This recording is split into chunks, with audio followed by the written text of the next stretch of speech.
자, 오늘은 예수님이 예루살렘 성전에 입성한 지 나흘째 되는 날인데요. 자, 오늘 말씀의 제목을 이렇게 한번 정해봤어요. 예수님 중심의 삶을 살자.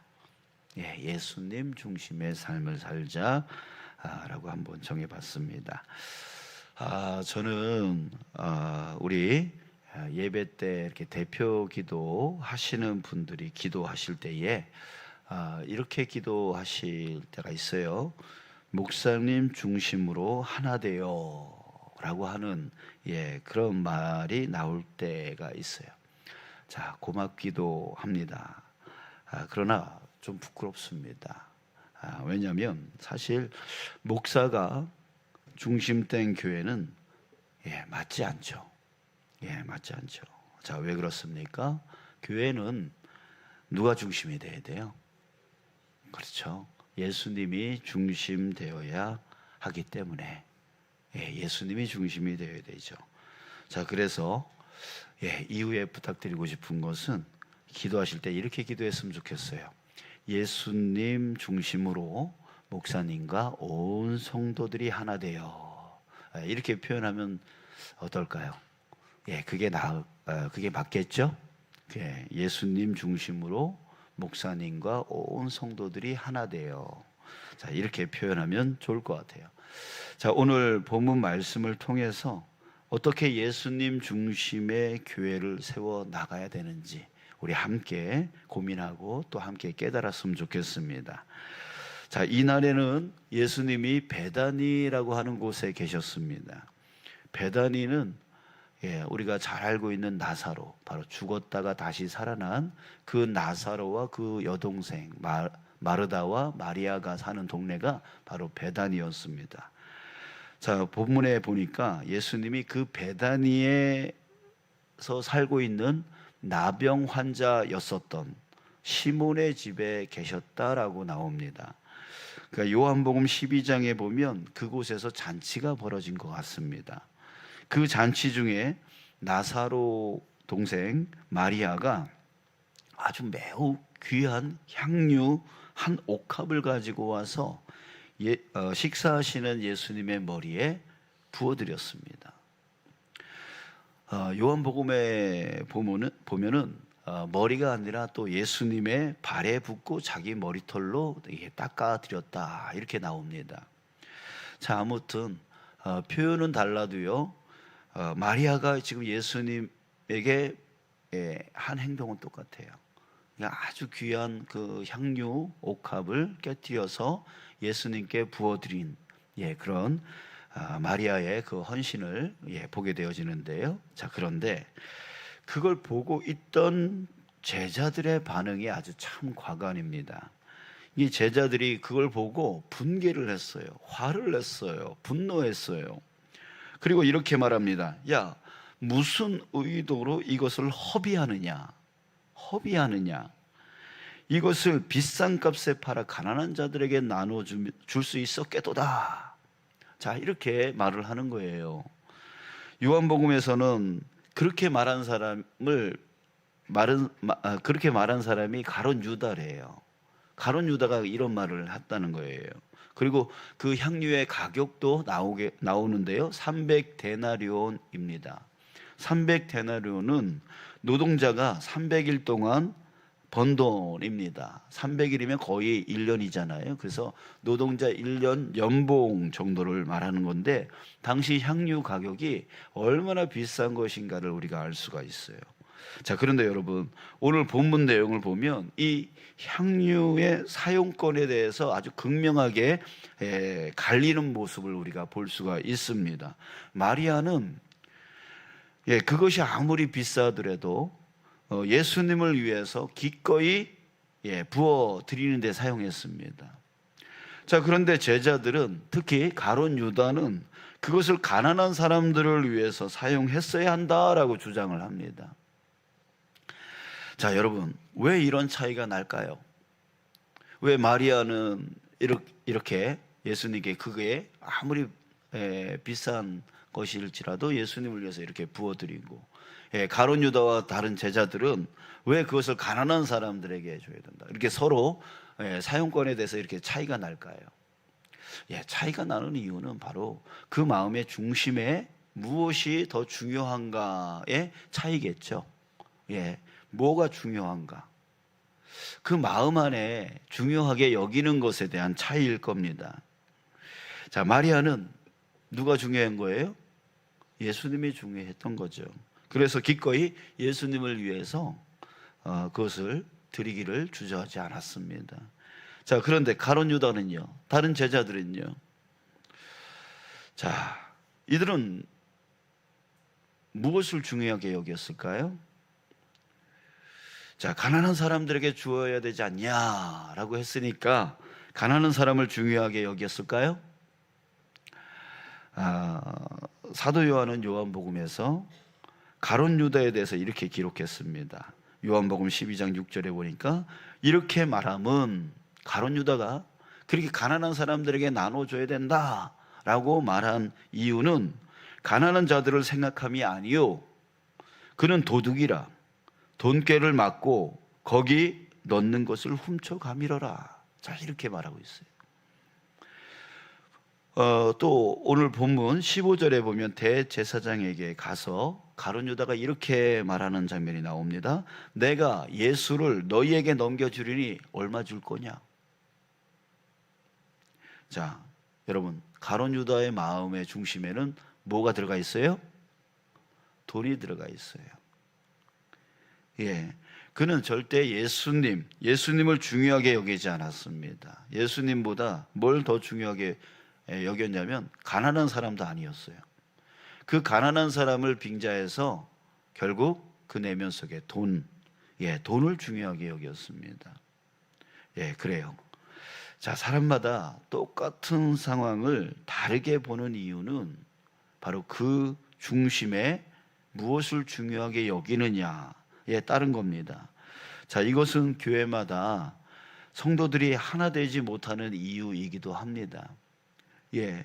서로 중심에 중요하게 여기는 것이 다 다르니까 하나가 되지 못하는 거예요.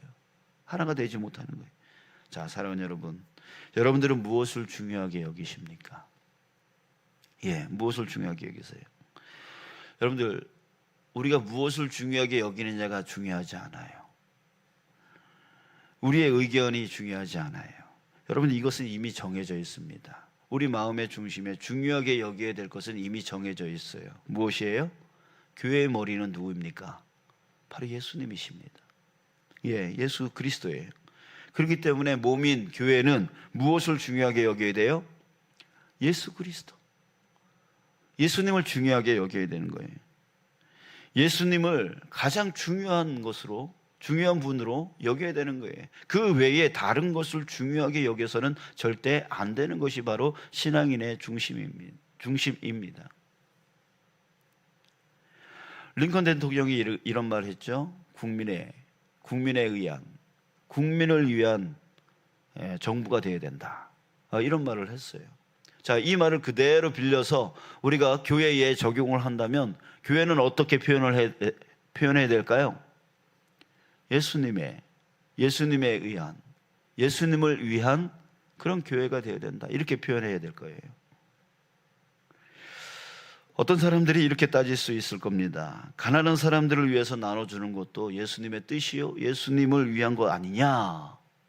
자, 이렇게 말할 수 있습니다. 맞죠. 그러나 오늘 예수님의 말씀을 한번 보세요. 11절, 가난한 자들은 항상 너희와 함께 있거니와 라고 하는 말씀을 하셨어요. 무슨 뜻이에요? 많은 뜻이 있겠지만 이런 뜻 아닐까요? 네가 그들을 돕고 싶다면 내 것을 가지고 도와라. 너의 것을 가지고 도와라. 이런 말 아닐까요? 우리 주변에 가난한 사람들이 항상 있습니다. 그러니 그들에게 너희가 가진 것으로 항상 도울 수 있다라고 하는 말 아니에요? 지금 마리아는 자기 것을 갖고 예수님께 부어드리고 싶었던 거예요. 자기 것을 갖고 예수님을 위해서 그렇게 하고 싶었던 것이죠. 예수님을 위한 더 좋은 방법도 있을 거예요. 있을 거예요. 야, 그 방법보다는 이 방법이 낫지 않아? 이 방법이 더 좋지 않나? 라고 하는 더 좋은 방법이 있을 거예요. 그러나 지금 마리아는 뭘 하고 싶다고요? 자기 것을 갖고 예수님께 부어드리고 싶었던 거예요. 여러분, 그렇기 때문에 그걸 우리는 막을 수가 없는 겁니다. 뭐라 할 수가 없는 거예요. 자기 것을 가지고 지금 예수님을 위해서 그렇게 부어드리고 싶은 그 마음, 예수님을 위한 마음, 예수님 중심의 마음, 예수님을 중요하게 여기는 마음, 그 방법이 나와 다르더라도 그것이 예수님을 위해서 드렸다면 여러분, 우리는 어떻게 반응해야 될까요? 잘했다. 그래, 잘했다. 지지해야 되지 않을까요? 예수님이 뭐라 하셨는지 다시 한번 보겠습니다. 12절. 이 여자가 내 몸에 이 향유를 부은 것은 내 장례를 위하여 함이니라 라고 했어요. 아무도 예수님의 죽음에 대해서 잘 들으려 하지 않았습니다. 이 제자들도요, 예수님이 3번씩이나 내가 죽는다라고 하는 얘기를 했음에도 불구하고 잘 듣지를 않았어요. 자, 그러나 이 마리아는 항상 주님 발치에 앉아서 예수님의 말을 잘 들었어요. 잘 들었어요. 그리고 그 장례를 위해서 자기 것을 드린 거예요. 가장 필요적절한 헌신을 한 거죠. 정말 예수님의 뜻에 합당한, 예수님의 그 가시는 그 길을 예비한 그 일을 이 마리아가 한 거예요. 여러분, 예수님을 위한 수만 가지 방법이 있을 겁니다. 그 모든 방법 중에 틀린 것은 없을 거예요. 예수님을 위해서 하는 거니까. 그러기에 주님을 위한 마음으로 하고 있다면 그보다 더 좋은 방법이 생각나더라도 인정해 줘야 되죠. 인정해 줘야 돼요. 지지해 줘야 돼요. 자, 반대로 우리가 항상 조심해야 될 것이 있습니다. 마태복음 6장 24절에 예수님이 이 말씀을 하셨습니다. 한 사람이 두 주인을 섬기지 못할 것이니 혹 이를 미워하고 저를 사랑하거나 혹 이를 중히 여기고 저를 경히 여김이라. 너희가 하나님과 재물을 겸하여 섬기지 못하느니라. 하나님과 재물을 겸하여 섬기지 못하느니라. 가룟 유다는 재물을 섬겼습니다. 가난한 사람을 핑계 삼아서 돈을 생각했습니다. 돈을 생각하면 주님을 섬길 수 없습니다. 돈을 섬겼던 가룟 유다는 결국 어떻게 됐어요? 예수님을 팔아먹었습니다. 이것은 돈을 섬기는 자가 어디까지 갈 수 있는가를 우리에게 보여줄 수 있어요. 그러니까 돈이 그 마음의 중심에 있는 자는 결국 예수님을 팔아먹는다는 거예요. 자, 이 모습은 바로 우리들의 모습일 수 있다라고 하는 것이죠. 예수님이 중심되지 아니하고 돈뿐만이 아니라 다른 것, 그 다른 것이 만약에 중심이 되어 있으면 교회 안에서 돈을 섬긴다, 또 권세를 섬긴다, 또 뭘 섬긴다, 다른 것에 중심이 있다면 결국 결말은 어떻게 되냐면 예수님 팔아먹는 거예요. 예수님을 이용해서 자신의 그 유익을 얻으려고 하는 사람이 된다는 말이죠. 자, 여러분, 모든 일을 행하여 나갈 때 예수님을 위한 일인지, 예수님이 기뻐하시는 일인지 꼭 생각하시는 저와 여러분들 되어지길 축복합니다. 아멘. 여러분들이 하는 그 모든 일, 교회 안에서뿐만이 아니라 교회 바깥에서, 가정에서, 일터에서, 또 어느 곳에서 하는 그 모든 일이 정말 이것이 예수님을 위한 일인지, 예수님의 뜻에 합당한 일인지 그것을 항상 고민하는 저와 여러분들 되어지길 원합니다. 아니면 내 마음 안에 혹 다른 불순물이 들어가서 다른 것을 얻으려고 예수님을 이용하는 것은 아닌지, 그것을 우리는 잘 구별해낼 줄 아는 그런 자가 되어야 된다라고 하는 거예요. 자, 다른 마음이 들어간다면 결국 가룟 유다와 같이 자기 유익, 자기 권세를 위해 예수님을 팔아먹는 자 될 수밖에 없습니다. 자, 여러분, 우리 저와 여러분들이 바로 예수님이 중심되어지고 정말 예수님을 위해서 드려지는 자, 그 드리는 자들을 지지해주고, 인정해주고, 또 우리 자신도 정말 예수님을 위해서 이 일을 내가 하고 있는지 우리 항상 그 중심에 예수님을 두고 헌신해 나갈 수 있는 저와 여러분들 되어지기를 주님의 이름으로 축복합니다. 그래서 예수님 중심의 삶이 되어지는 저와 여러분들, 우리 모두가 되어지기를 주님의 이름으로 축복합니다.